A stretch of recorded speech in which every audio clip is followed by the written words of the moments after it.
Bien, jóvenes, tengan todos muy buenas tardes. Bienvenidos a la Academia CEPREMUNI. En esta oportunidad vamos hoy día a presentar acerca de la Segunda Guerra Mundial. Profesor, ¿qué diríamos nosotros de la Segunda Guerra Mundial? Algo rápido y breve. Bueno, diríamos básicamente, jóvenes, que fue un segundo conflicto entre los países imperialistas por el control de mercados coloniales a nivel mundial y que además esto se realizó como una solución a la recesión económica que se vivía en ese tiempo y también contra la influencia del socialismo por parte de la Unión Soviética a Europa Occidental. Importante tomar en cuenta ese aspecto. Vamos hoy día a ver algunos antecedentes previos pues, al desarrollo de la guerra. Por ejemplo, la reconstrucción de Alemania. No olvidemos que Alemania, a través del Tratado de Versalles, había sido pues obligada a disminuir su industria pesada. El desmantelamiento, claro, la, por así decirlo, se propuso desmantelar al ejército alemán y una cuantiosa indemnización económica. Pero los Estados Unidos lo que hace a través de los planes DAPS y Jung es amortizar la deuda de Alemania, reconstruir su industria pesada. Muchos dirán, profesor, ¿y por qué Estados Unidos realiza dicha acción? Hay una explicación muy sencilla. Estados Unidos estaba armando a Alemania porque lo quería utilizar como una fuerza de choque contra la Unión Soviética. Por su parte, Gran Bretaña y Francia devuelven los territorios a Alemania, como por ejemplo Checoslovaquia, en la cual lo anexa, porque Hitler, que en ese momento ya era canciller, le exige a Gran Bretaña y Francia que le otorguen esos territorios a, es decir, que regresen a Alemania.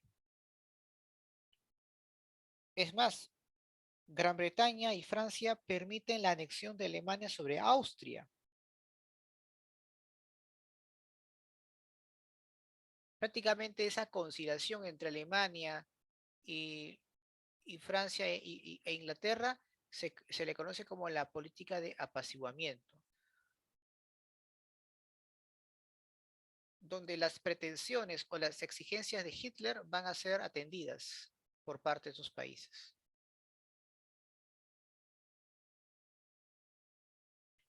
Otro evento trascendental previo a la guerra va a ser sin duda la Guerra Civil Española. Aquí los nazis van a poner en práctica su estrategia de guerra llamada la Guerra Relámpago, el Blitzkrieg, como muchos llaman también. Este básicamente era un enfrentamiento, pues, entre los republicanos, que eran apoyados por los británicos y franceses, y por los falangistas o fascistas, que claramente pues eran apoyados por los italianos y alemanes. Al final, Francisco Franco se queda con el poder bajo la tendencia falangista. Pocos meses antes del inicio de la guerra, tanto la Unión Soviética como Alemania firman un pacto de no agresión, el famoso pacto Molotov-Ribbentrop, firmado en 1939. Aquí pues se acuerda evitar algún tipo de conflicto entre ambos países durante 10 años y además se reparte en Polonia.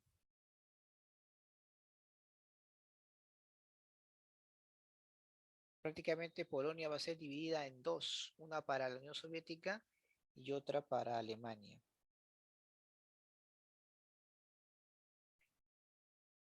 Entonces, profesor, ¿cuáles vendrían a ser las causas originales de la Segunda Guerra Mundial? Bueno, entre las causas económicas tenemos sin duda pues que estas burguesías monopólicas, principalmente empresas norteamericanas, vieron pues como una solución ante la gran recesión económica que pasaba el mundo. Y la mejor manera para reactivar la economía era tal vez pues promoviendo una guerra a gran escala.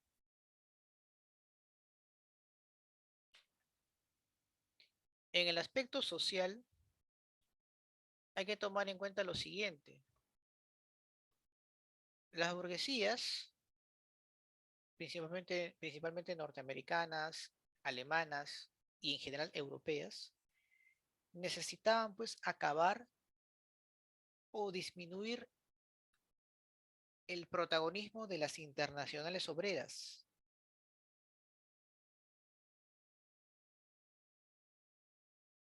Necesitaban acabar con esos movimientos obreros de tendencia socialista.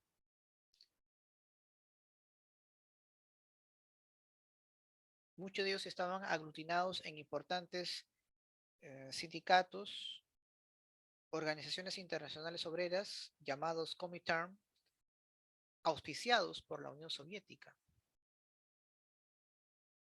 En el ámbito político se van a establecer pues alianzas entre gobiernos fascistas para poder realizar sus propios planes de expansión y lucha pues contra el socialismo.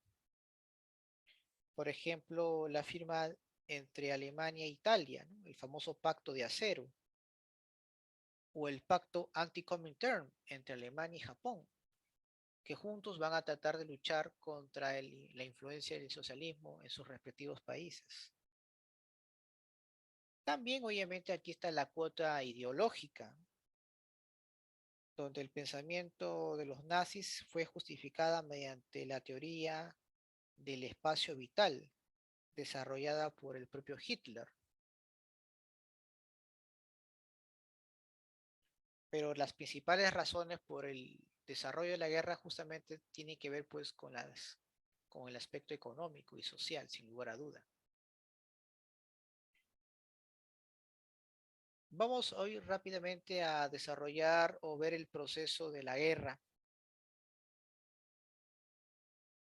Claramente pues se forman bloques militares, como puedes apreciar ahí.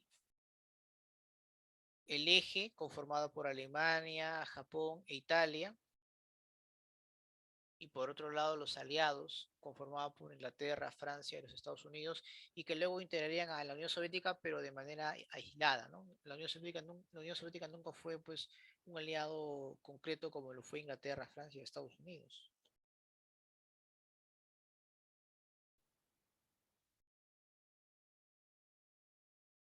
Los alemanes jóvenes inician su ataque invadiendo Polonia, pero Polonia occidental, ¿no? La Polonia obviamente que tomaron control, mientras que la Unión Soviética por su lado invade también Polonia Oriental y también algunos otros países como Finlandia. Ante esa agresión, jóvenes, Gran Bretaña y Francia le declaran la guerra a Alemania. Los alemanes tenían muy claros sus objetivos. Antes de iniciar una invasión a Rusia o a la Unión Soviética, querían saldar cuentas con Francia. Se inicia la invasión de Alemania hacia ese país a través de la operación RAT. Para ello, pues, utiliza una serie de estrategias, tácticas militares para poder invadir rápidamente y evitar, pues, que los franceses puedan resistir ante dicha invasión. Ahí claramente vemos una vez más esta guerra relámpago para poder, obviamente, dañar drásticamente a Francia. Prácticamente el pueblo francés va a ser dividido en dos estados, En el norte, una Francia totalmente ocupada, bajo el control del ejército alemán, y en el sur, una Francia aparentemente libre, pero que en realidad pues va a estar bajo el constante sometimiento de los alemanes. Esta Francia libre, llamada gobierno de Vichy, claramente pues fue un aliado incondicional de los nazis.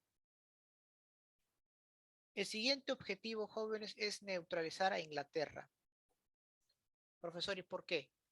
Porque si querían concentrarse todo su poder para poder invadir a la Unión Soviética, tenía que cuidarse las espaldas. Por lo tanto, era vital que Inglaterra pues esté completamente neutralizada.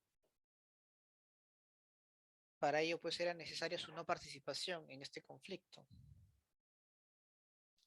A esta operación se va a llamar Operación León Marino, que consiste pues en el bombardeo de las principales ciudades industriales de Inglaterra por parte de los aviones alemanes. Posteriormente, luego de invadir Francia y neutralizar a los ingleses, los alemanes preparan todo su armamento militar para invadir a la Unión Soviética. Este plan se va a llamar Operación Barbarroja. El propósito de Hitler era apropiarse de los recursos minerales del Cáucaso soviético y restituir una burguesía sometida obviamente a los grandes capitales europeos, principalmente alemanes. Es decir, el gobierno de Hitler quería acabar pues con la dictadura de Stalin. Ahí justamente este líder soviético lanza una frase que resume realmente lo que fue la Segunda Guerra Mundial. La Gran Guerra Patria, es decir, una lucha del socialismo contra el fascismo y el imperialismo. Italia, por su parte, en su intento pues, de invadir Egipto por el control del petróleo y el canal de Suez, pudo lograrlo gracias al apoyo de Alemania. Cuando querían hacer lo mismo en los Balcanes, no van a tener los mismos resultados. Una vez más, Alemania va a tener que apoyarlos para apropiarse de la zona de los Balcanes.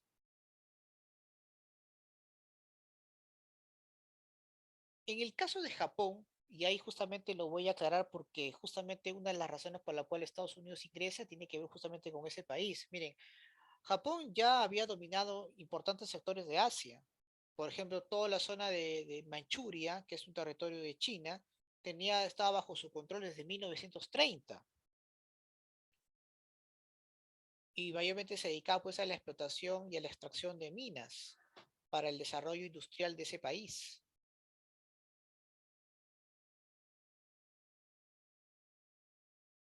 Japón claramente pues aprovechó la situación de su poder militar para poder hacer una serie de incursiones en esos territorios.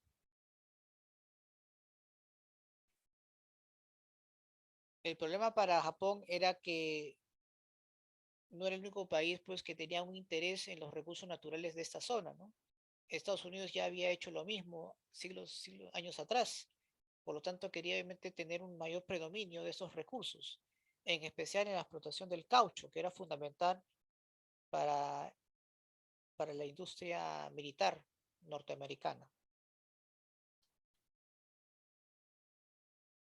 Y justamente ocurre un hecho fortuito. Finalizando 1941, Japón decide atacar una base militar norteamericana en la isla de Hawái, llamada Pearl Harbor, en la cual pues le sirvió como justificación para que los Estados Unidos ingresen a la guerra. El ingreso de los Estados Unidos a la guerra, jóvenes, fue justamente esa competencia con Japón por los recursos de Asia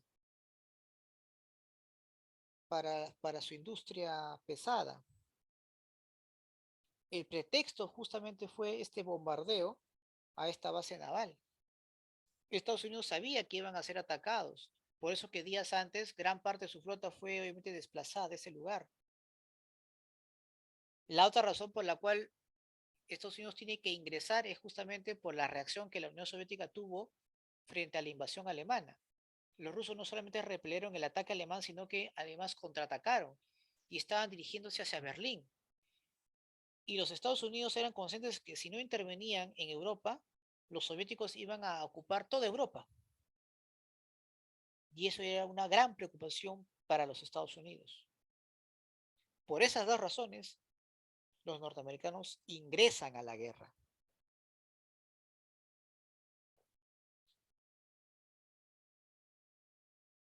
Al año siguiente, en 1942, se da pues la contraofensiva de los aliados. En la famosa batalla de Alamein, los aliados derrotan al general Rommel y se apropian obviamente de África del Norte, que era fundamental para iniciar una incursión hacia los Balcanes. Primero para liberar a Italia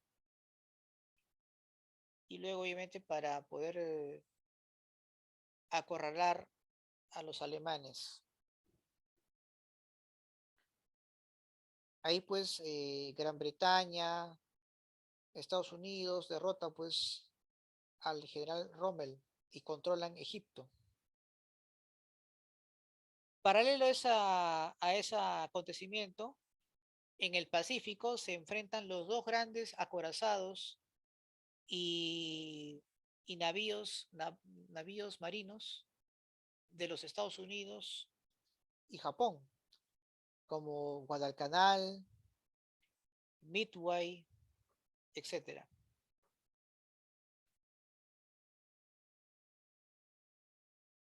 A esto, pues, en el mundo contemporáneo se le conoce como la Guerra del Pacífico, porque la verdadera Guerra del Pacífico se dio, pues, entre estos dos países poderosos militarmente. Al año siguiente, jóvenes, se produce para muchos la batalla más sangrienta de la historia de la humanidad, la de Stalingrado. Los soviéticos derrotan a los alemanes y avanzan hacia Berlín.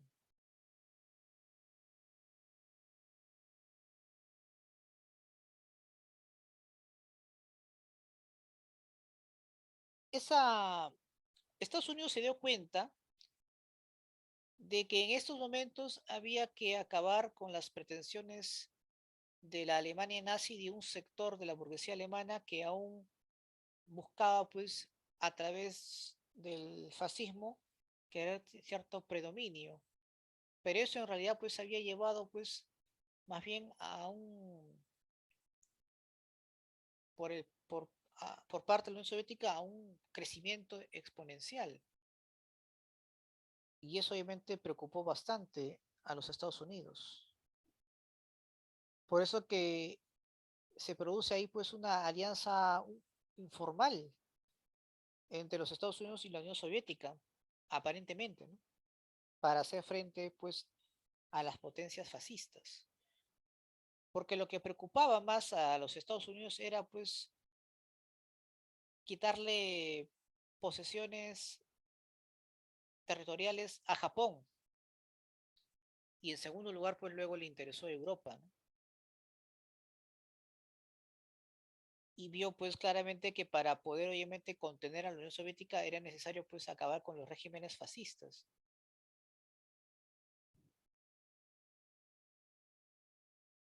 Y justamente luego de esta batalla se da pues la primera conferencia entre los países aliados, donde Gran Bretaña, la Unión Soviética y Estados Unidos empiezan pues a negociar.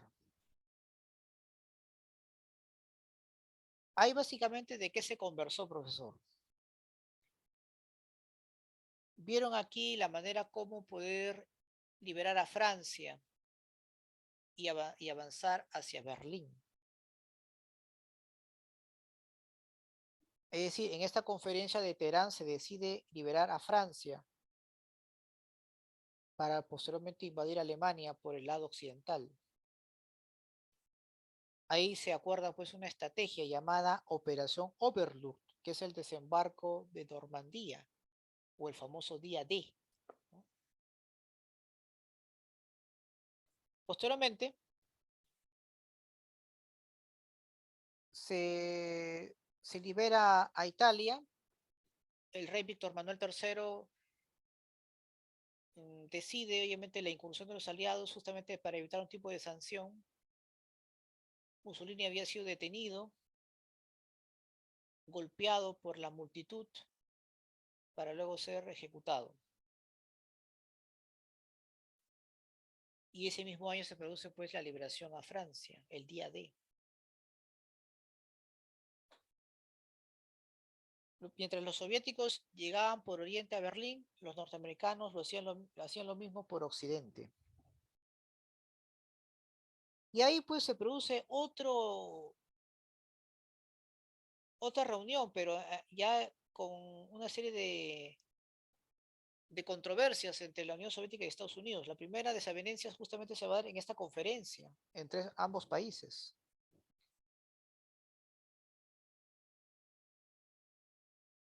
Aquí lo que se busca es cuál va a ser el futuro. Bueno, en la conferencia de Teherán se buscaba en este caso discutir cómo sería, por así decirlo, cuál sería pues la- por dónde iban a liberar a Francia. En la conferencia de Yalta prácticamente se busca discutir cuál será el futuro de Alemania. Ahí empiezan las primeras desavenencias entre la Unión Soviética y Estados Unidos. Al final, pues deciden su división. Y luego en la conferencia de Potsdam, aquí empiezan a discutir cuál sería la rendición o en qué circunstancias sería la rendición de Japón. La verdadera razón por la cual son lanzadas las bombas atómicas jóvenes, tanto en Hiroshima como en Nagasaki, era porque necesitaban persuadir a la Unión Soviética de una posible invasión a Japón. Eso era necesario para los intereses geopolíticos de los Estados Unidos, no dejar pues que la Unión Soviética se apodere de Japón. Por eso es que se lanzan estas bombas atómicas. ¿De acuerdo? Esto es fundamental, siempre tomarlo en cuenta. ¿Cuáles son las consecuencias, profesor, de la Segunda Guerra Mundial?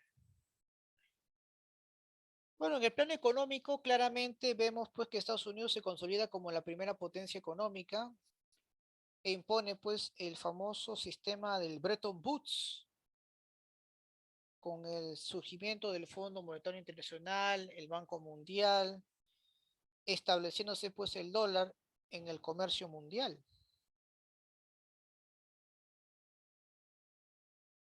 Europa y Japón completamente destruidas como consecuencia de las guerras tan devastadoras que dejó este importante conflicto mundial. En el plano social, más de 60 millones de muertos. Las principales víctimas fueron chinos y soviéticos. Murieron muchos, pero muchos millones de personas. Pero más se recuerda pues el holocausto judío, donde murieron pues alrededor de 6 millones de personas aproximadamente. Pero hay que tomar en cuenta que estadísticamente más muertes tuvo China y la Unión Soviética. Es decir, los judíos no fueron pues, las únicas víctimas de esta guerra. En el plano político, Alemania es dividida, se crea la ONU, no tanto para detener nuevos conflictos, sino para establecer ciertos predominios entre las potencias vencedoras. Y se da pues inicio a la Guerra Fría.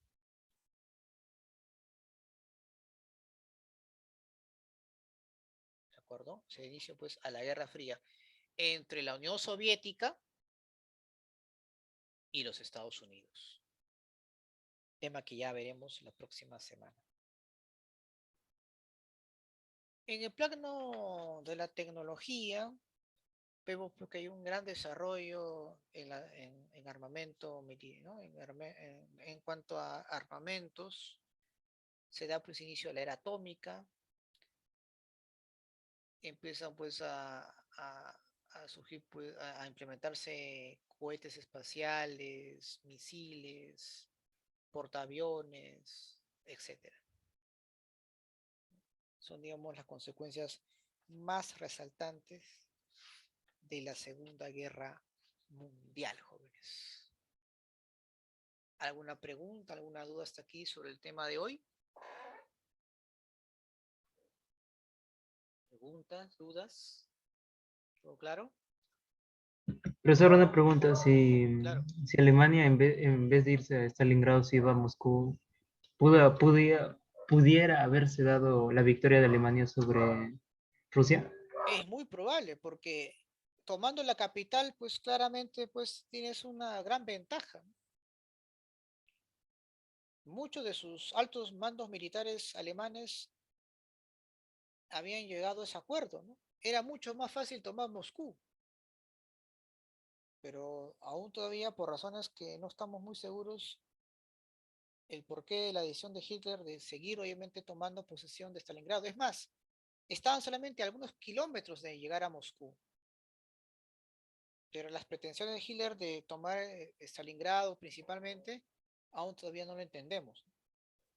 Habría que un poquito conocer cuál fue el plan en la cual Hitler y algunos asesores de ellos estaban convencidos de que era necesario tomar el Stalingrado, ¿no? Por supuesto, sí. Podía haber sido un final distinto, ¿no? Si hubieran tomado la capital, en este caso Moscú. Así es. ¿Alguna otra pregunta realmente por ahí? Muy bien. Vamos entonces a resolver algunas preguntas. Como ustedes saben, ahí en el blog que les he dejado pueden ustedes descargar los materiales, ¿ya? Vamos a empezar entonces.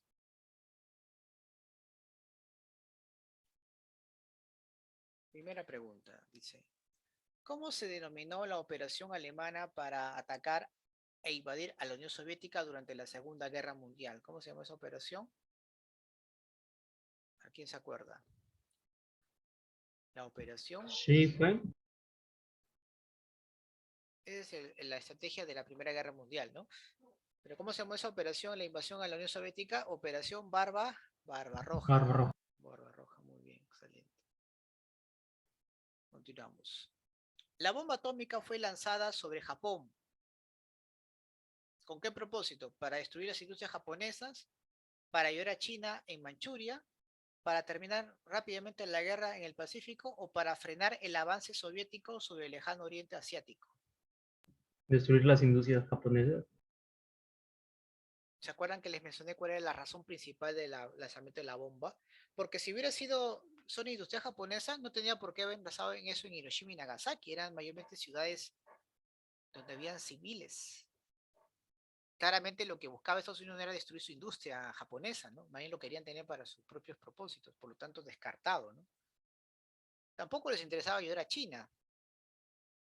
Lo que claramente buscaban era evitar, pues, que la Unión Soviética empiece a tener cierta injerencia en el continente asiático. Por eso, obviamente, que se lanza la bomba, ¿no? Por lo tanto, la respuesta es la D, ¿no? Como justamente les mencioné en clase. Muy bien, la D. D de dedo. Finalizada la Segunda Guerra Mundial, los criminales nazis fueron juzgados por sus múltiples crímenes. Esos fueron en los famosos juicios de Nuremberg, ¿ya? Pero acá hay un dato interesante, jóvenes. Los nazis no solamente fueron pues gente que maltrató, causó daño a la población, sino también todos los demás países que intervinieron en la guerra también lograron perjudicar a muchas personas. Japón, por ejemplo, hizo lo mismo con los chinos. Ahí habían campos de concentración, hacían experimentos con los humanos, con los seres humanos. Stalin logró pues ejecutar a millones de personas si no estaban bajo su posición ideológica, en fin. Pero toda la culpa se le echa pues a los nazis cuando realmente pues habían otros también que habían cometido pues crímenes tan execrables como los nazis también habían hecho, ¿no?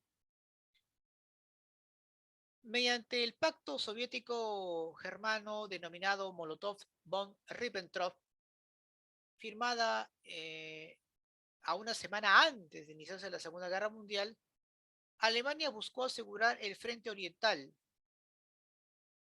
En este tratado, además, se acordó con la Unión Soviética. ¿Qué se acordó? Se repartieron Polonia, ¿sí o no? Claro, se repartieron Polonia. Y nadie dijo nada con respecto a esa situación. 5. Fue una operación de evacuación y salvataje de las tropas inglesas en territorio francés, después de que Francia fuera derrotada por el ejército alemán durante la Segunda Guerra Mundial. Nos estamos refiriendo. Este lugar es sorprendente porque a pesar que los alemanes ya tenían vencido los ejércitos ingleses y franceses, no hicieron un ataque final porque estaban en una mejor posición. Simplemente pues los dejaron ir. A este evento pues se le conoce como el Milagro de Dunkerque. Ya está. 6. Durante la Segunda Guerra Mundial, los colaboracionistas franceses con el gobierno nazi se denominaron, los cuales fueron liderados por el mariscal Petit. La oposición era liderado por el general de Gaulle. Bueno, este gobierno que se estableció en el sur de Francia se llamó el gobierno de Vichy, liderado por el general Henri Petit. Mientras tanto, la otra Francia que quería liberarse estaba pues liderada por Charles de Gaulle, que desde Inglaterra obviamente llamaba a la resistencia. Y estaba básicamente pues liderando pues este movimiento de la Francia libre. Entonces la respuesta sería la A, ¿no? La A. Muy bien. La Operación Barbarroja, emprendida el 21 de junio de 1941 por Alemania durante la Segunda Guerra Mundial, formó tres frentes contra la Unión Soviética, ¿no? Hablamos pues contra Leningrado, Stalingrado y Moscú. Junto a ellos participaron tropas anticomunistas, es decir, enemigos de la Unión Soviética, como el caso de Hungría, Rumania, Eslovaquia, Italia y Finlandia. Asimismo, se fueron pues uniendo voluntarios de Bélgica, Francia, Croacia y España. El Tercer Reich, es decir, los alemanes nazis, buscó en territorio soviético ¿con qué objetivo? ¿De apoyar a Japón en su guerra contra Estados Unidos? ¿Evitar la expansión soviética sobre sus territorios? ¿Evitar la liberación de Polonia y Checoslovaquia? ¿O tomar las riquezas de Ucrania y el Cáucaso soviético? ¿Cuál creen que sea ahí?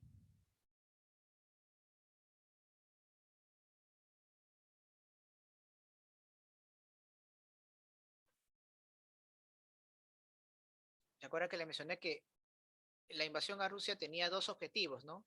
Acabar con el socialismo soviético, devolver el poder a la burguesía rusa y también aprovechar pues los recursos que la Unión Soviética tenía sobre esos territorios, ¿no? Entonces la respuesta sería pues la letra D de dedo, ¿no? D de dedo. Muy bien. Continuamos. El kamikaze, viento divino, esa es la traducción, ¿no? Kamikaze es una palabra japonesa. Es el aviador suicida que se estrella voluntariamente cargado de explosivos contra el objeto enemigo, ¿no? Objetivo enemigo, perdón. El término kamikaze fue utilizado durante la Segunda Guerra Mundial para designar a los pilotos que se sacrificaban su vida con el objetivo de frenar el avance norteamericano contra Japón, el ataque con bombas nucleares contra Japón, la expansión del ejército alemán en el frente occidental o ante el avance del ejército rojo. El avance norteamericano contra Japón. Claro, ¿no? Claro, ¿no? Muy bien, excelente. Letra A. Excelente, excelente. El fascismo fue una ideología política y cultural originada en Europa, fundamentada en un proyecto de unidad monolítica denominado corporativismo.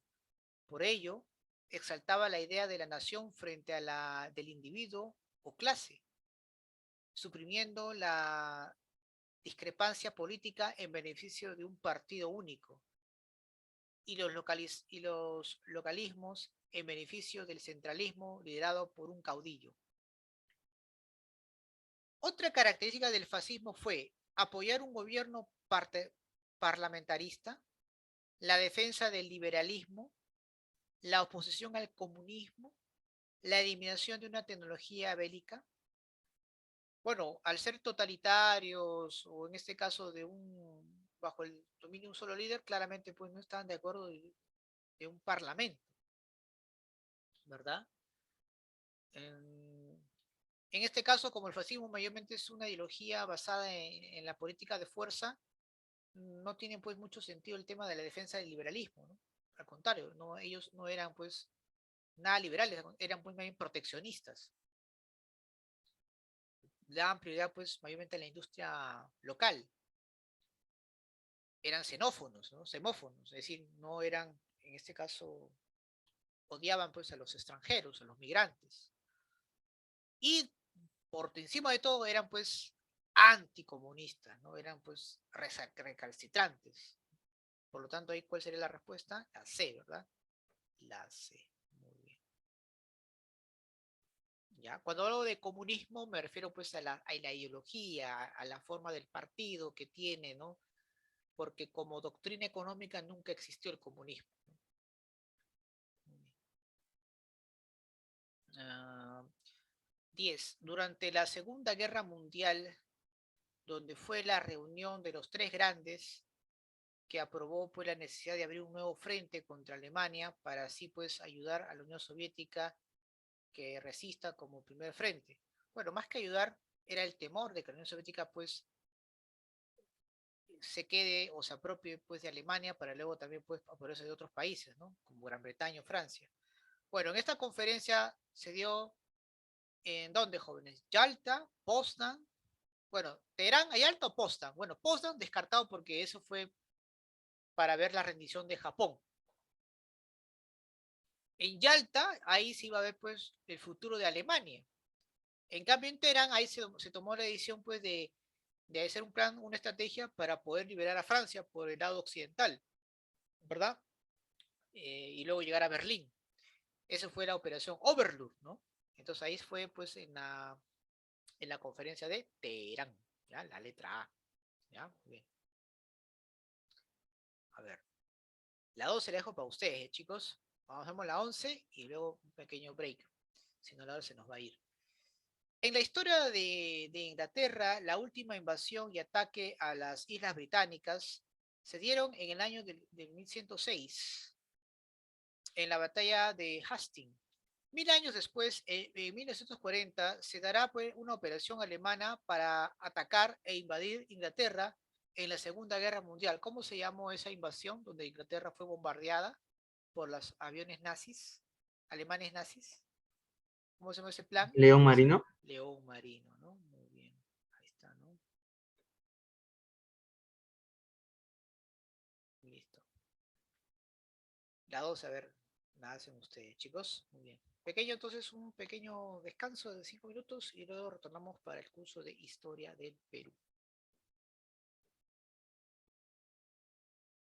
Bien, jóvenes, continuando con la sesión número 13, esta vez en Historia del Perú vamos a hablar sobre la primavera democrática y el ocheno de Odría.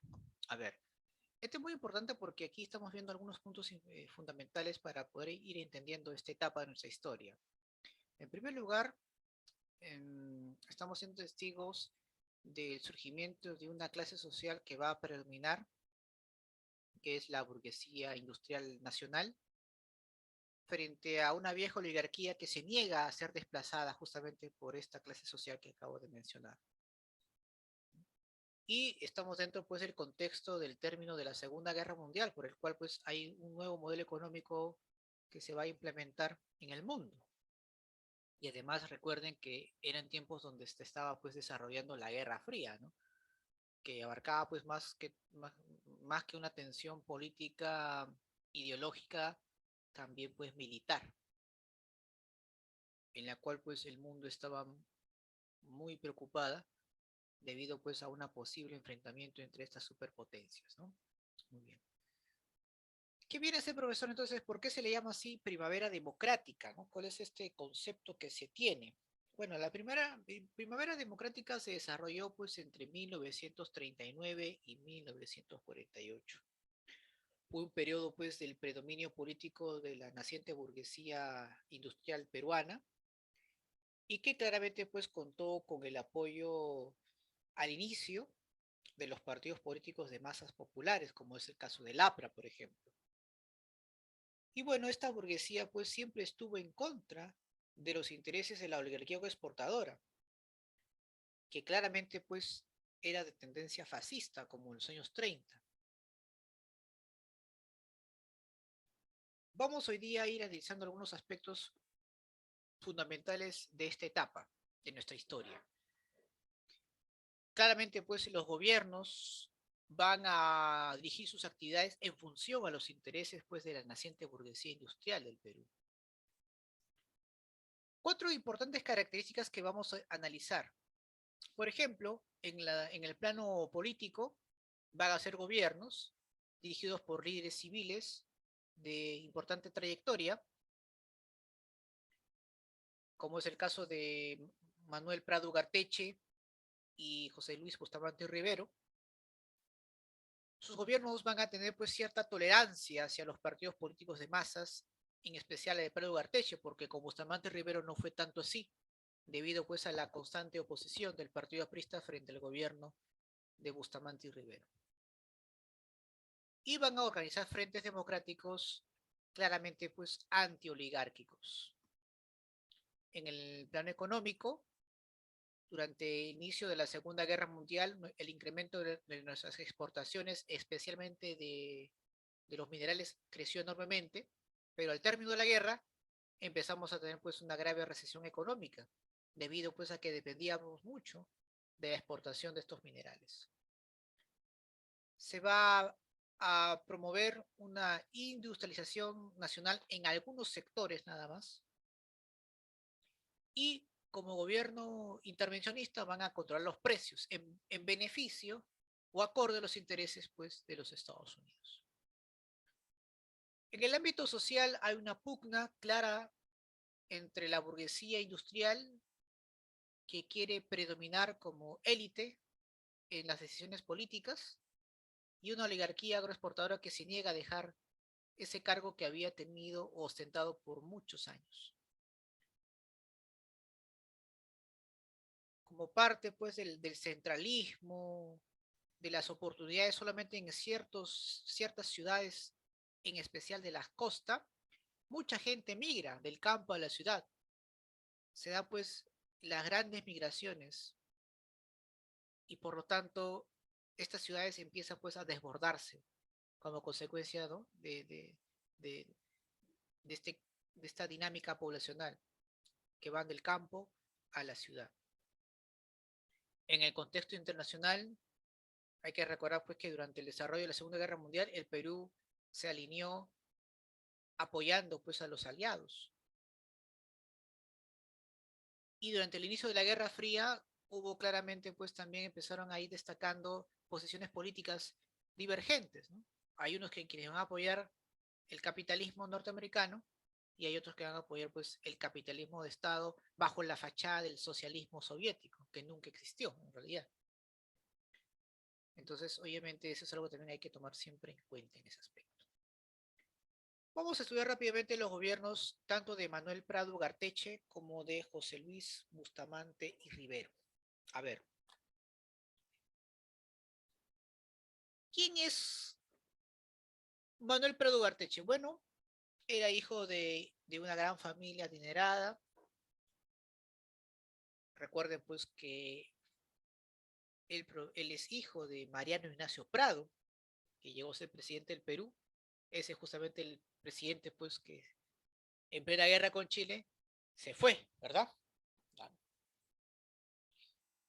Cuando Óscar R. Benavides convoca elecciones en el año de 1979, eh, decide pues otorgarle todo el apoyo a Prado Ugarteche porque consideraba pues que él iba a defender los intereses de la oligarquía exportadora, porque justamente provenía pues de esas familias.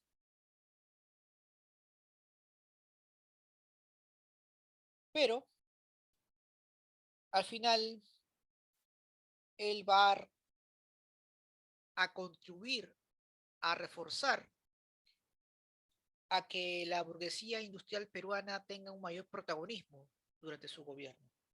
Justamente pues la burguesía industrial apoya su candidatura.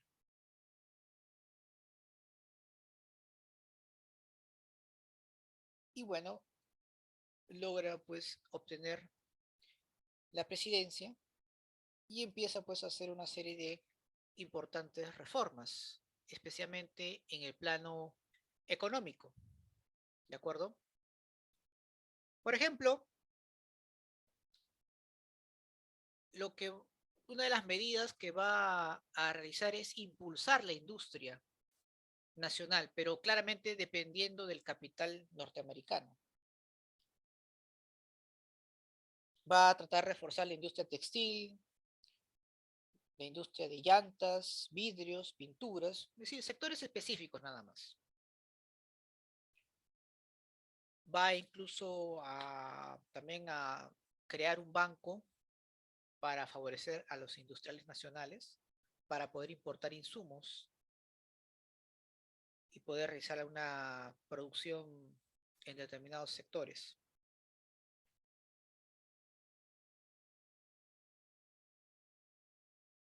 El Estado va a crear empresas para fomentar la industria nacional. Por ejemplo, crea la cirugía de Chimbote. También extrae el caucho, pero vinculada pues mayormente a empresas norteamericanas, como la gran empresa Goodyear, por ejemplo. En el aspecto político, diríamos pues que el Perú ante la Segunda Guerra Mundial, la postura de Prado es sin duda pues estar del lado de los Estados Unidos. Es más, su gobierno va a firmar con ese país el famoso Tratado de Préstamos y Arriendos. Profesor, ¿y en qué consiste este tratado? Bueno, consiste, por ejemplo, en que el gobierno peruano va a mantener el precio de los minerales para que Estados Unidos pueda seguir comprando. Va a deportar a los japoneses residentes en el Perú para luego ser enviados a Estados Unidos en los campos de concentración. Permite además que se instalen bases militares en Piura. En el aspecto social, también, bueno, algo que ha ocurrido fue que en ese momento pues una guerra con el Ecuador, ¿no? Pleitos pues limítrofes con ese país que se remontan pues desde el siglo XIX.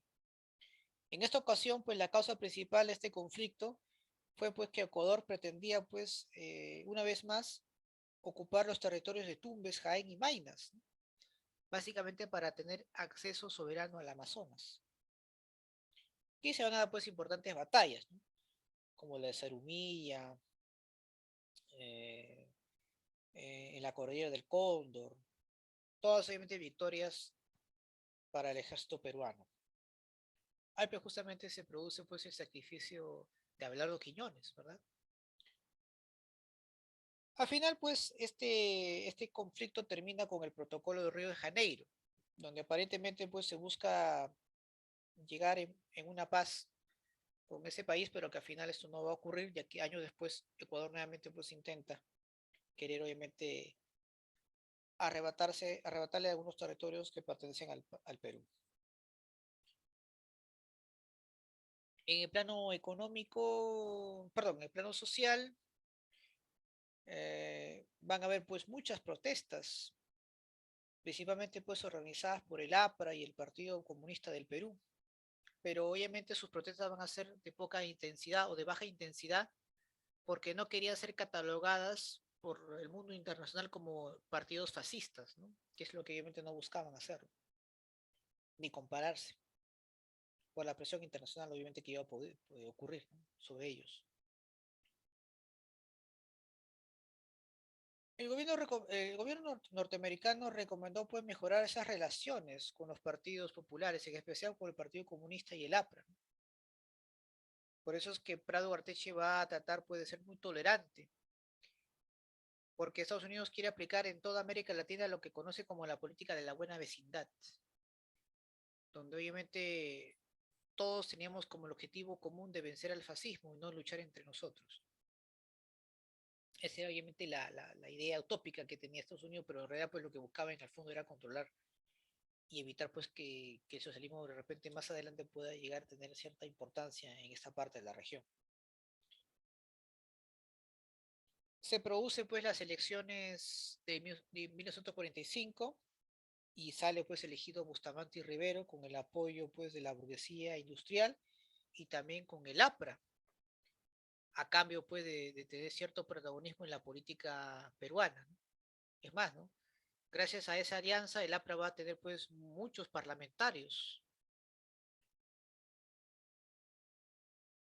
Bustamante y Rivero siempre intentó pues rodearse de importantes intelectuales, importantes agrupaciones políticas como el APRA y el Partido Comunista Peruano.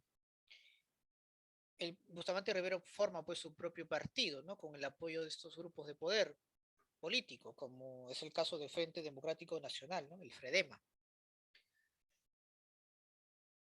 El aspecto económico diríamos pues que su gobierno buscaba ser muy proteccionista. Claramente él necesitaba o buscaba pues defender los intereses de la burguesía nacional industrial. Pero algo importante que vamos a tener siempre presente en Bustamante Rivero es que él plantea o promulga la tesis de las 200 millas, en el cual pues se busca una reivindicación del mar territorial y que otros países obviamente van a seguir. A pesar obviamente del descontento y de la negativa por parte de los países industriales como Estados Unidos, que a través de la enmienda Kutz, por ejemplo, le facultaba al gobierno norteamericano de reducir o suspender la ayuda económica hacia el país, hacia el Perú. Así que por ahí, pues obviamente el gobierno peruano arremetía o sancionaba embarcaciones norteamericanas que se encontraban pues dentro de la jurisdicción de las 200 millas. En el aspecto social vemos nuevas migraciones que se van a dar del campo a la ciudad. Justamente ahí surgen el Cerro San Cosme, nace el distrito de San Martín de Porres también, en esa época. Van a haber pues muchos movimientos sociales, conformados por obreros, por ejemplo, en el cual buscaban aumento de su salario, eh, que los sindicatos sean legalizados, que el gobierno los reconozca. Por su parte, los indígenas también protestan por la famosa ley del Yanaconaje.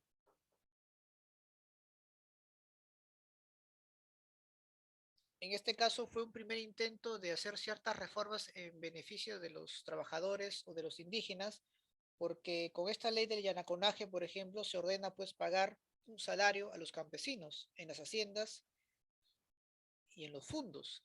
Y eso pues de cierta manera perjudicaba a los intereses de los gamonales y los hacendados. Por eso es que Bustamante Rivero se va a ganar pues un enemigo, que era justamente el hacendado, el gamonal, que justamente tenía importantes representantes en el Congreso, como es el caso del APRA, por ejemplo. Justamente debido a las reformas que planteaba Bustamante Rivero y que perjudicaban a la oligarquía agroexportadora peruana, el APRA, pues desde el Congreso, rechazó pues todas reformas, como la reforma agraria inclusive. E incluso pues se prohibió pues de que los analfabetos pudieran también votar.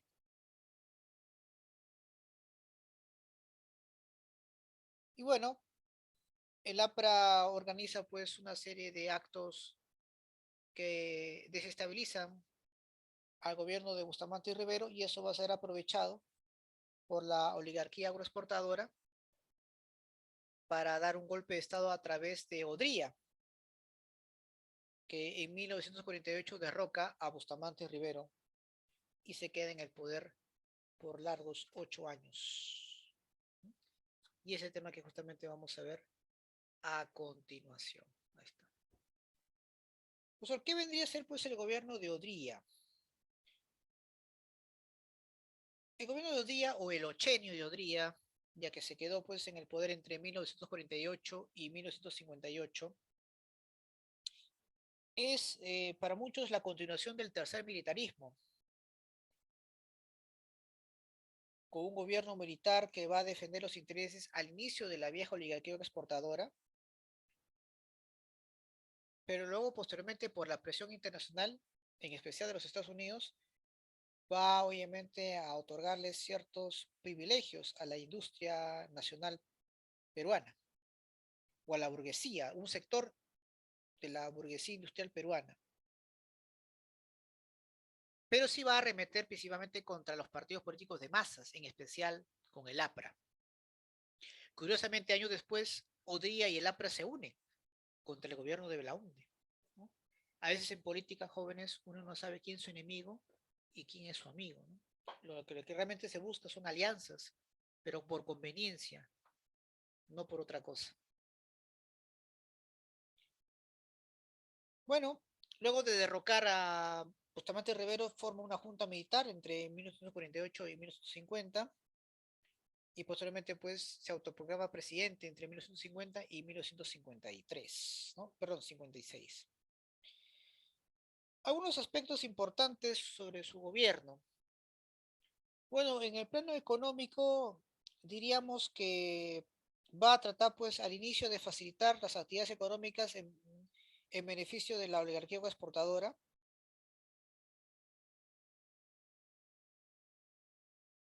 pero posteriormente, ante la presión internacional, debido pues a los cambios y al modelo económico que estaba imperando en el mundo, no tiene pues otra opción que darle ciertas ventajas al empresario peruano, a la industria o a la burguesía industrial nacional.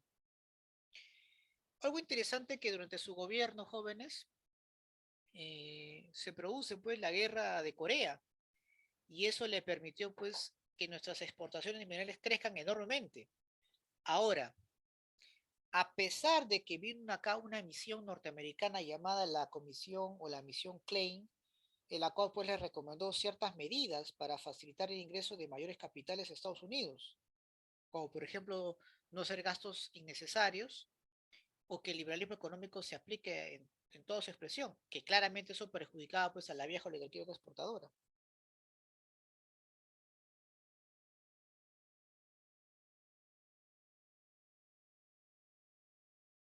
Pero al final pues las inversiones extranjeras, las exportaciones de nuestros minerales van a ir decayendo debido pues, al término de la guerra con Corea, no, la guerra de Corea, perdón. Durante su gobierno van a haber muchos capitales e inversión extranjera. Por ejemplo, llega al Perú eh, la Sauder Perú, que va a explotar pues, los yacimientos de Toquepala, por ejemplo. Entonces van a haber pues mucha inversión, en especial de capital norteamericano, en la economía peruana. Durante su gobierno pues van a haber pues una serie de protestas, es cierto. Se producen pues nuevas migraciones del campo a la ciudad. Para apaciguar un poco esta situación va a tratar de realizar pues medidas asistencialistas, pero no van a ser suficientes, ¿no? Las necesidades de la población van a ser cada vez más notorios, y se dan pues una serie de protestas sociales. El problema pues que podría, en vez de llegar a un acuerdo, lo que hace es pues reprimir dichas protestas sociales. incluso pues llegando a la violencia.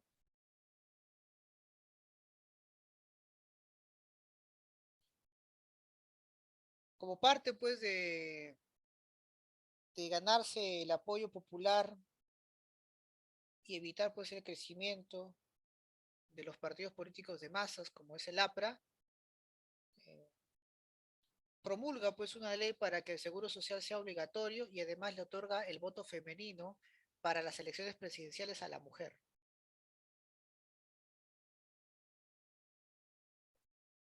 Profesor, ¿en qué consiste la ley de seguridad interior? Consiste básicamente en perseguir y capturar a los opositores políticos. Podría también funda el CAIN, que es el Centro de Altos Estudios Militares. La propuesta fue obviamente una doctrina de seguridad nacional, cuyos principales objetivos era pues controlar la fuente de energía y recursos naturales, fomentar la industria en el país y modernizar pues el aparato estatal. Ese va a ser pues las, los cuatro objetivos que tiene el CAIN. Bueno, debido pues a que Odría, sin proponérselo, estaba más favoreciendo a la industria nacional, la oligarquía pues le quita su respaldo. Además hay que recordar pues que seguían pues las protestas, que cada vez se estaban generalizando. Al final pues Odría tuvo que convocar a elecciones y una vez más logra ser presidente Manuel Prado con el apoyo del APRA, que en ese momento todavía pues no podía candidatear debido a que el partido político había sido declarado pues ilegal durante el gobierno de Odría. Muy bien, chicos. Preguntas, dudas hasta aquí sobre el gobierno de Manuel Odría.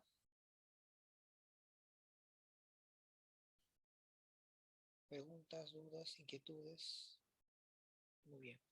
Vamos entonces rápidamente a desarrollar nuestra actividad. ¿Ya? Vamos a ver acá.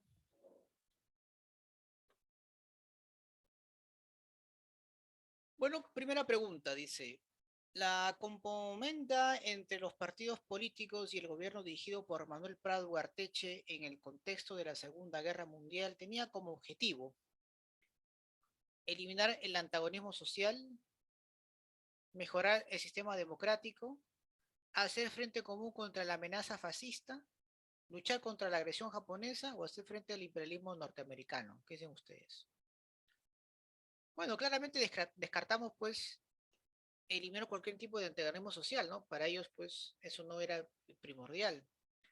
Tampoco pues interesaba pues mejorar el sistema democrático, pero sí querían hacer causa común frente a la amenaza del fascismo que había sido una propuesta impulsada por los Estados Unidos, ¿no? Entonces la letra C. Las divergencias políticas entre el Poder Ejecutivo y el Poder Legislativo durante el gobierno de Bustamante Rivero tuvieron como causa las constantes movilizaciones obreras, la formación de nuevos partidos políticos, la lucha estudiantil, la oposición política del APRA o el boicot de los militares. Bueno, ahí claramente pues vemos que si no fue el APRA, ¿no? La que incentivó esta inestabilidad política. Muy bien acá. A la 3 la dejo a ustedes para que lo desarrollen. Las 4, a ver, vemos las 4, a ver, dice. Una de las medidas más acertadas del gobierno de Bustamante y Rivero, perdón, acá Rivero es con V, perdón, fue la promulgación en 1947 de un decreto que favorecía la soberanía marítima. ¿Con qué tesis, jóvenes? ¿De marítima de las 112 millas o 200 millas?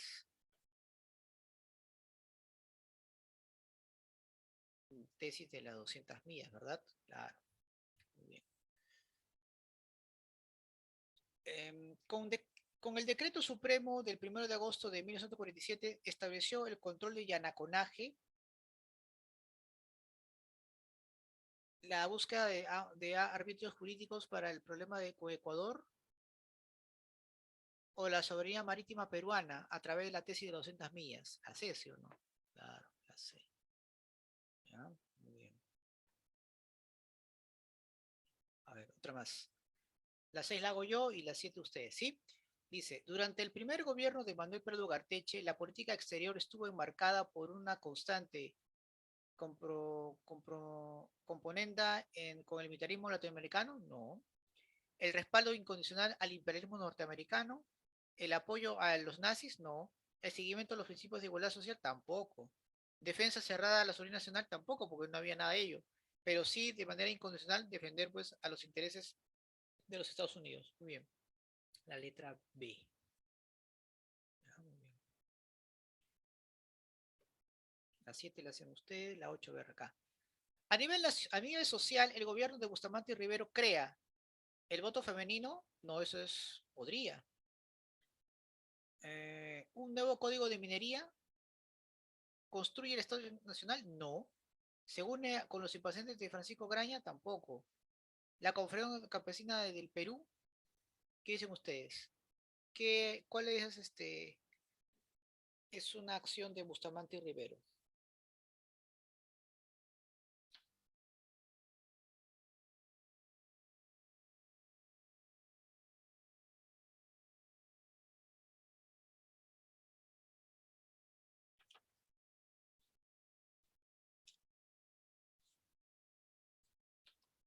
¿Qué dicen ustedes?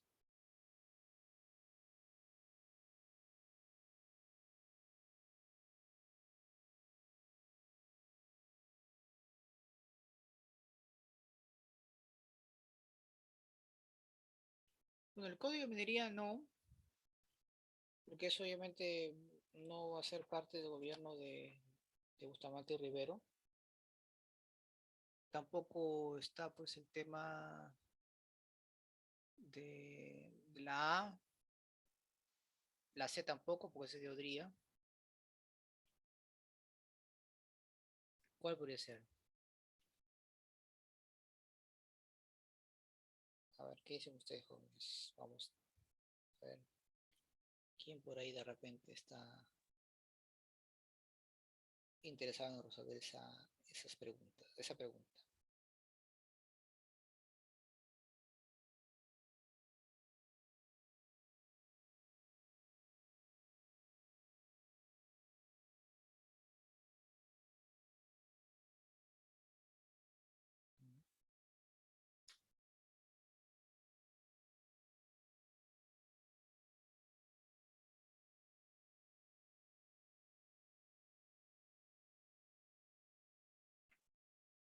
Hay que responder, a ver, vamos, vamos.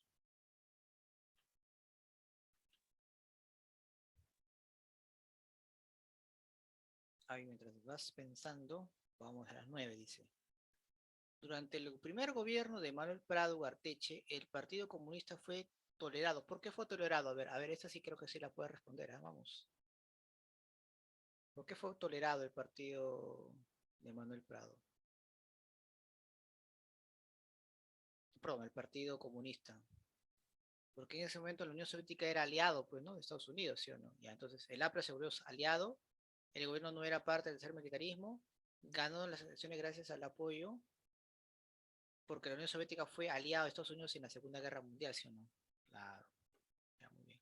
Esta de acá, por eso te invito a que la respondas, y si no, bueno, y ya te envío, pues, por el WhatsApp la clave, ¿ya? Pero a ver, trata de ver cuál de estas es la respuesta, ¿sí? A ver, trata ahí de investigar. Hay dos preguntitas ahí que te he dejado para que lo investigues. Bien, chicos, entonces un pequeño descanso de unos minutos, 5 minutos, para luego ya concluir con la clase, con el curso de economía. Hoy vamos a hablar sobre el sistema tributario. Bien, chicos, muy bien. 5 minutos y continuamos. Bien, jóvenes, bienvenidos a esta última sesión de la clase de hoy. Y vamos hoy día a hablar sobre lo que es el sistema tributario. Bueno, diríamos pues que el sistema tributario peruano es un conjunto de instituciones, normas e incluso personas que nos van a permitir pues a planificar, recaudar y administrar los tributos, cuya finalidad principal es obviamente financiar pues las actividades económicas que el Estado tiene eh, que realizar, ¿no? Son obligaciones por parte del Estado, ¿de acuerdo? Entonces, eso es algo importante siempre tenerlo presente. Ahora, otro detalle que hay que tomar siempre en cuenta es conocer a aquellos, o lo que se conoce como los elementos del sistema tributario. Entre ellas, por ejemplo, tenemos, ¿de acuerdo? Las normas tributarias, tenemos la administración tributaria y la política tributaria. Profesor, ¿qué viene a hacer en este caso la administración tributaria? Bueno, está conformada pues por un conjunto de instituciones que van a ser que están encargadas de recaudar los tributos, ya sea para el gobierno central o el gobierno local. En este caso, el gobierno central tiene como organismo competente la Superintendencia Nacional de Aduanas y de Administración Tributaria, la SUNAT, ¿no? Y es la encargada justamente de hacer la recaudación correspondiente de los tributos.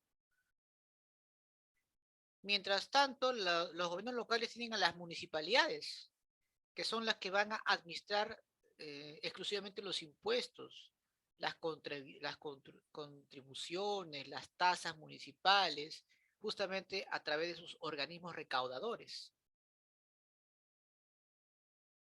Las normas tributarias, jóvenes, son un conjunto de disposiciones legales a través pues, de las cuales se regula pues, la aplicación de medidas de carácter tributario. Entre ellas, por ejemplo, tenemos el Código Tributario, la Ley de Impuesto a la Renta. Es más, ¿no? El Código Tributario constituye pues en el eje fundamental de nuestro sistema tributario nacional, ya que esas normas que están ahí se aplican a nivel nacional. ¿De acuerdo? Entonces, eso es también muy, muy importante siempre tomar en cuenta. Pero soy la política tributaria, bueno, es el conjunto de medidas que va a tomar el gobierno de turno y que obviamente se van a aplicar para orientar o dirigir mejor el sistema tributario, ¿no? Y que obviamente exista pues una mejor recaudación. Esta obviamente está diseñada por el Ministerio de Economía y Finanzas. Por ejemplo, en estos momentos el Ministerio de Economía está pidiendo, solicitando una especie de poder, por así decirlo, para hacer pues las reformas tributarias necesarias para poder obviamente recaudar, ya que, como ustedes conocen, debido pues a la recesión económica, producto pues de la cuarentena y del COVID-19, en nuestra economía pues ha sido golpeada tremendamente, ¿no? Y se busca pues una serie de reformas, pero tratando pues obviamente de afectar en mayor medida a las clases medias y pobres, sino más bien que sean las personas pues claro, las personas o empresas pues, más ricas que pueden obviamente hacer un poquito, un pago mucho más, ¿no? Lo esperado. En fin, vamos a ver cómo va esas facultades que espera tener el Ministro de Economía en el Congreso. Muy bien.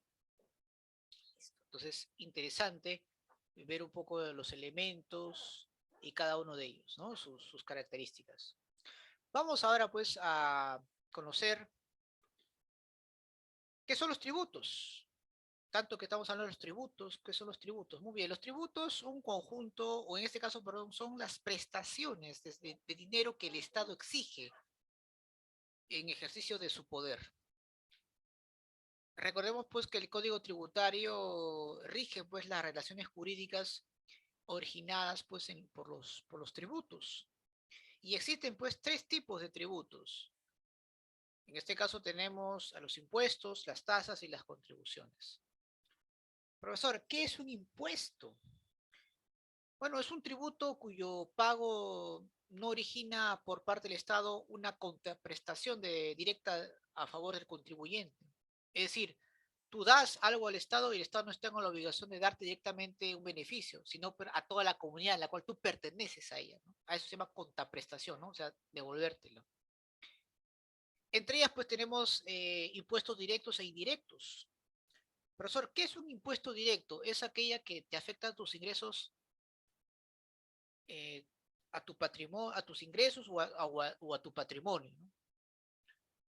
Entre los más famosos tenemos, pues, o entre los más importantes tenemos al impuesto a la renta. que es un impuesto directo que grava pues de los ingresos de los contribuyentes, ya sean de las personas naturales o de las personas jurídicas. Y de acuerdo a nuestro régimen o a nuestro código tributario tenemos el impuesto a la renta está segmentada en 5 categorías. Por ejemplo, si tú arriendas un inmueble, un departamento, tú deberías obviamente pagar tus impuestos por arrendar tu inmueble. Tú te acoges a esta categoría, pues justamente se le llama así, ¿no? Régimen de primera categoría. Por eso, ¿qué pasa si yo soy un trabajador independiente, trabajo para mí solo? Debo obviamente pagar también un impuesto, claro, pero en este caso, si tú ganas pues más de 3.500 soles o más de 30.000 anual, sí obviamente estás obligado a pagar pues un porcentaje del sueldo que tú recibes, ¿no? Pero como tú eres un trabajador independiente, ¿no? Entonces tú perteneces pues al régimen de cuarta categoría.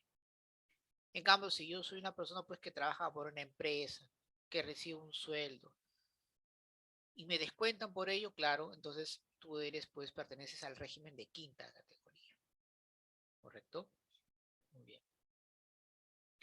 También están los impuestos indirectos, es decir, son aquellos que te afectan cuando obviamente tú compras algo, ¿no?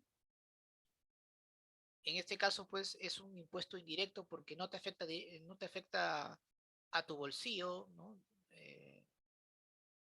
A diferencia de los impuestos directos, no te afectan de frente a tus ingresos, sino pues tú recién lo pagas al momento de consumir algo, ¿no?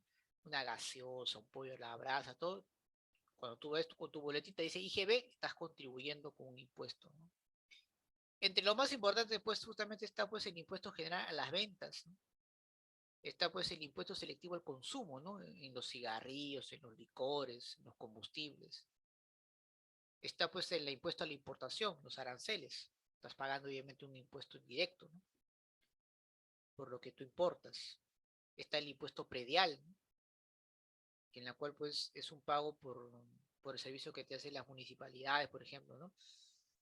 Por el cuidado del ornato del lugar donde vives, etcétera. El recojo de la basura también, ¿no? Está pues el impuesto al patrimonio vehicular, por ejemplo. Eso también es algo, ¿no? Tienes una camioneta, un station bag, un camión, un vehículo, tienes que pagar un pago, ¿no? El impuesto a la alcabala, ¿no? Cuando quieras comprar, pues, o hacerte una transferencia a un inmueble, tienes que pagar a la municipalidad por ello, ¿no? No importa si tu inmueble es rústico, urbano, igual pagas, ¿no? E incluso si lo quieres regalar también, tienes que pagar un alcabala, ¿no? O transferir ese bien, ¿no? Profesor, ¿qué vienen a ser las tasas? Muy bien. Es el tributo que se paga como consecuencia, pues, de la prestación efectiva de un servicio público, ¿no? Y además es individualizado, es decir, a una persona en particular, ¿no? Por ejemplo, yo quiero hacer un trámite, entonces la SUNAT te dice, no, bueno, tienes que pagar una tasa, estos son, digamos, los tarifarios, ¿no? ¿Quieres un servicio personalizado para ti? Ahí están las tasas, ¿no? Tienes que pagar, ¿no? Claro, y tienes que pagar ahí. Dependiendo, obviamente, a qué entidad necesita, ¿no? Por ejemplo, ¿se acuerdan cuando el partido, pues, de Fuerza Popular quería dar una información acerca, pues, que había fraude y todo eso? Entonces, obviamente, tú como responsable del partido político, si tú quieres simplemente hacer una denuncia ante ello, tienes que pagar, pues, una serie de documentos que acrediten, ¿no? Lo que tú estás diciendo. Entonces ahí te da una tasa tarifaria, tienes que obviamente comprar el jurado en las elecciones. Pero esa tasa pues estaba un poquito cara, parece, ¿no? Estaba creo que por cada formulario que querían comprar estaba pues algo de 900 soles, aproximadamente, no, 450 soles. Pero justamente quería pues anular casi todas las votaciones, entonces tenían pues miles de votos, ¿no? Entonces por cada voto de un lado tenían que pagar, pues, solamente pagaron unas cuantas tasas, ¿no? No pagaron completo. Solamente para la observación, ¿no? Porque otra cosa es que te digan que aceptan o no aceptan, ¿no? Claramente, pues el fraude en vez no existía, ¿no? No había argumentos contundentes sobre ello. Por eso que tampoco decidieron hacer pagos exorbitantes, ¿no? Porque sabían que iban a perder. ¿Qué viene a hacer profesor entonces ahora? Ah, el tipo tipos de tasas que tienes que pagar: arbitrios, derechos, licencias. Una licencia, obviamente, es un pago que tienes que hacer por recibir una autorización, ¿no? Para la realización de una actividad en la cual pues siempre está sujeta pues al control o a la fiscalización. Un derecho es un servicio que yo tengo que pagar por el uso, ¿no?, que estoy haciendo de ese bien. Por ejemplo, quiero ingresar a la Universidad de San Marcos, entonces tienes que pagar un derecho de examen de admisión, por ejemplo. ¿Qué es una contribución? Bueno, son tributos cuyo propósito es generar beneficios derivados de la realización de las obras públicas, de actividades estatales o beneficios directos a, para los futuros contribuyentes, ¿no? Por ejemplo, tenemos la contribución de al Senati, a Cencico, Salud y a la ONP, por ejemplo, en la cual pues se van a beneficiar el contribuyente, pero a futuro, ya cuando sea viejito, cuando esté obviamente delicado de salud, por ejemplo, ¿no? Entonces, estos son, digamos, las principales contribuciones, ¿no?, que tenemos, no, perdón, los principales tributos, jóvenes. Ahora, mayormente, la mayoría de los tributos, profesor, que usted me acaba de mencionar, ¿hacia dónde van? ¿A los gobiernos locales o al gobierno central? Bueno, al gobierno central, por ejemplo, va el impuesto a la renta, el impuesto general a las ventas, el impuesto selectivo al consumo, las tasas de prestación de servicios, por ejemplo. Todo eso, obviamente, lo recauda la SUNAT. Los gobiernos locales, por su parte, ¿dónde va? Al impuesto predial, a la alcabala, a los juegos, a las apuestas, al patrimonio vehicular. Pero ojo, ese impuesto general a las ventas que se lleva el gobierno central, en realidad pues sabemos que es 18%, pero esos 2% que quedan también se va pues a las municipalidades, ¿no? Se la lleva a la municipalidad. Pero el resto obviamente es para el gobierno central. ¿Correcto? Muy bien. Perfecto. ¿Alguna pregunta de repente hasta aquí, jóvenes, sobre el tema del sistema tributario? ¿Alguna duda?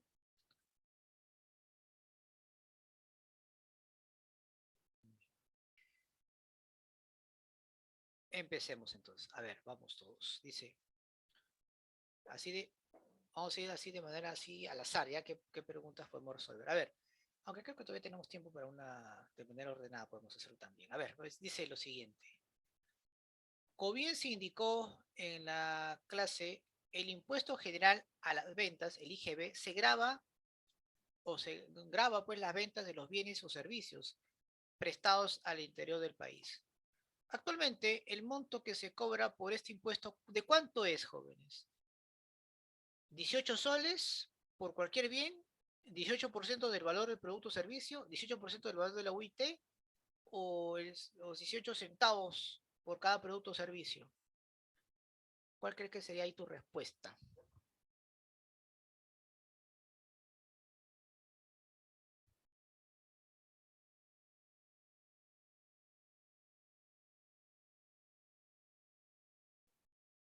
Es el 18% del valor del producto o el servicio, ¿ya? Te voy a salir esa parte. Muy bien, vamos a ver. Continuamos.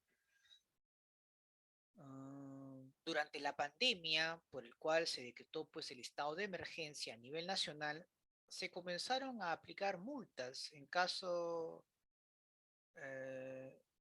pues una persona infrinja las normas de conducta durante la cuarentena. Estas multas fluctúan entre el 2 y el 10% de una UIT. Cuando se menciona una UIT, ¿a qué nos estamos refiriendo? Dicen por ahí. A la institución encargada del cobro de los tributos, a la autoridad de medida para el establecimiento de las sanciones, el monto mínimo de multas que se aplica a cada ciudadano, o a la entidad perteneciente pues, al MEF que calcula las sanciones aplicadas.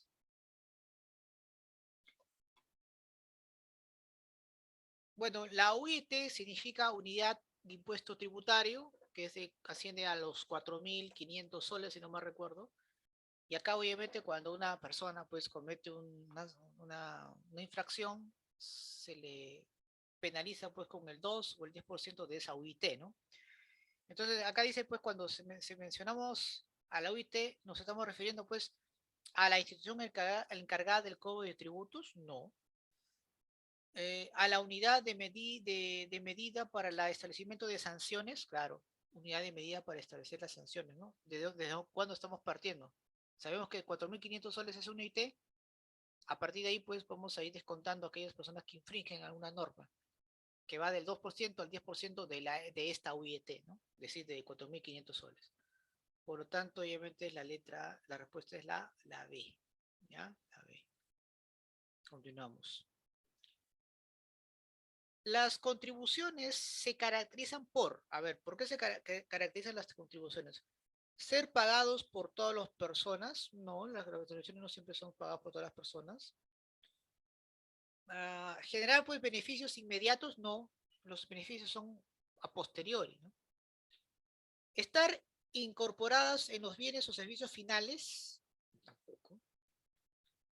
Ser recaudadas exclusivamente por las municipalidades. Bueno, a ver. Estas contribuciones son exclusivas del órgano central. Entonces, por ese lado no es. A ver, vamos a ver acá. Por acá estoy equivocado. Pero la D descártalo. Porque las contribuciones, en este caso, mayormente pues son eh, recaudadas por el gobierno central. ¿Ya? Entonces, generar beneficios inmediatos a los contribuyentes. Bueno, yo había mencionado pues que estos beneficios son a futuro, ¿no? No inmediatos. Así que descartamos también la B. La B. Bueno, claro, la A, pues en este caso las contribuciones son pagadas por todas las personas, por supuesto, ¿no? Porque, como digo, va a depender pues hacia dónde va, ¿no? En este caso, de una manera, pues sí, sí, también eso contribuye, porque la B, la C y la D están completamente descartados, ¿no? Son pagados obviamente por todos los peruanos, ¿no? Por todas las personas que obviamente están, eh, están obligadas a hacer este tipo de pagos. Muy bien, entonces la A es, disculpen, ¿ya? La B, la C y la D completamente descartado. Muy bien. Porque acá cuando dice incorporados, eso es IGB, pues no, no tiene nada que ver. Continuamos, a ver.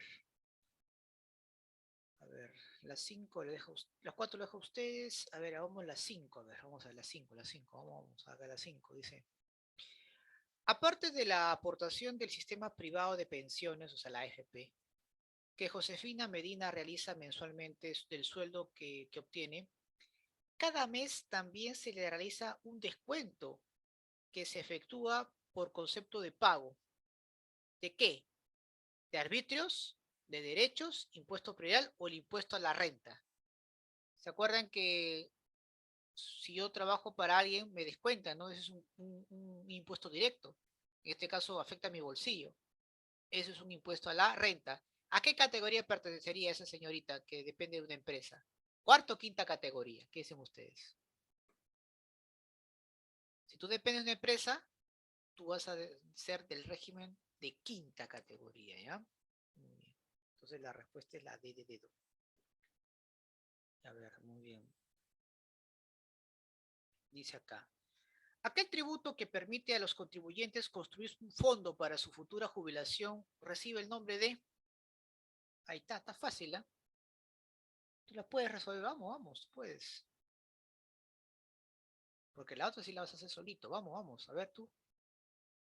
Las contribuciones de la ONP, ¿no? Muy bien, listo. La 7 la haces tú. La 8 también, quiero que lo hagas tú. A ver, la 9, a ver, veamos la 9. Dice, uno de los impuestos más importantes para el Estado es el IGB, el Impuesto General a las Rentas, el cual genera grandes ingresos para el país. Entre las siguientes actividades, señale aquella que se encuentre grabada con este impuesto.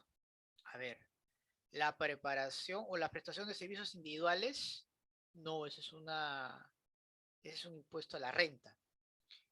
Comerse un rico pollito a la brasa en el restaurante de tu barrio, bueno, yo dudo que en el restaurante de nuestro barrio pues nos den un comprobante, por lo tanto, descartado. La reventa de entradas, no, porque no hay un comprobante tampoco. En cambio, la venta de los libros en una librería formal, ahí sí, ¿verdad? Porque ahí te dan tu comprobante y ahí incluyes pues el IGB, ¿no? Claro, ¿no? Entonces la respuesta es la D de dedo. A ver, vamos a ver, continuar acá. A ver, la 10, a ver. Ya yo hago la 10, la 11, la 12 y tú la 13, ¿ya? A ver, vamos a ver. 10. Luego de realizar un trabajo de investigación para el sistema de tributo en el Perú, Joaquín Sánchez, estudiante de contabilidad, concluye que la institución que dirige la política tributaria en nuestro país, ¿quién es la institución encargada que dirige la política tributaria, no la administración en sí, la política tributaria? A ver, ¿quién se acuerda? ¿Quién la diseña? El Ministerio de Economía y Finanzas, no te vas a olvidar, ¿ah? Profesor, y si hubiera dicho administración, SUNAT, pues, ¿no? Obvio, ¿no? SUNAT. Muy bien. 11. 11, 11, 11. Dice, las actividades de limpieza pública, el mantenimiento de las áreas verdes, seguridad ciudadana, que los gobiernos locales realizan en cada distrito, se financian con el pago de cada familia que realiza, a la cual pues se le llama arancel, ¿no? Porque ese es el impuesto a la importación de productos. ¿Derecho? No, no es un derecho. Subsidio menos. Es un arbitrios, ya, arbitrios. Y última, la 13 la van a hacer ustedes. Dice, al conjunto de instituciones, normas y principios que se encargan de la obtención de los tributos para el Estado, ¿cómo se le llama? Está fácil, ¿ah?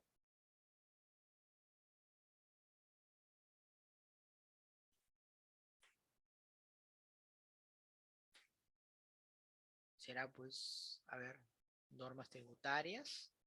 ¿Qué era una norma tributaria? Eran disposiciones legales, ¿no? Que regulan la aplicación de esas medidas. Pero dice con normas y principios.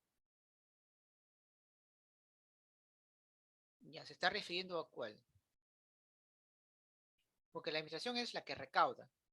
Normas tributarias son acciones legales.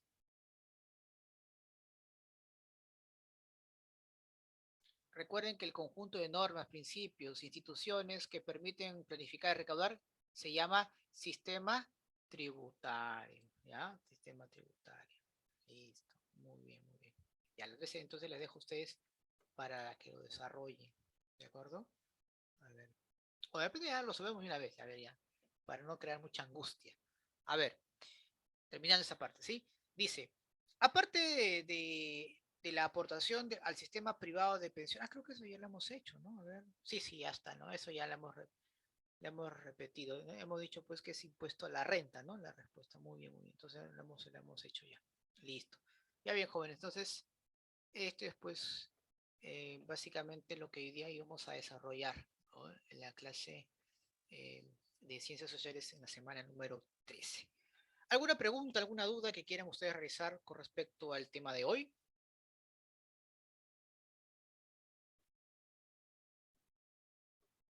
¿Todo claro? ¿Sí? Bien, bien, muy bien.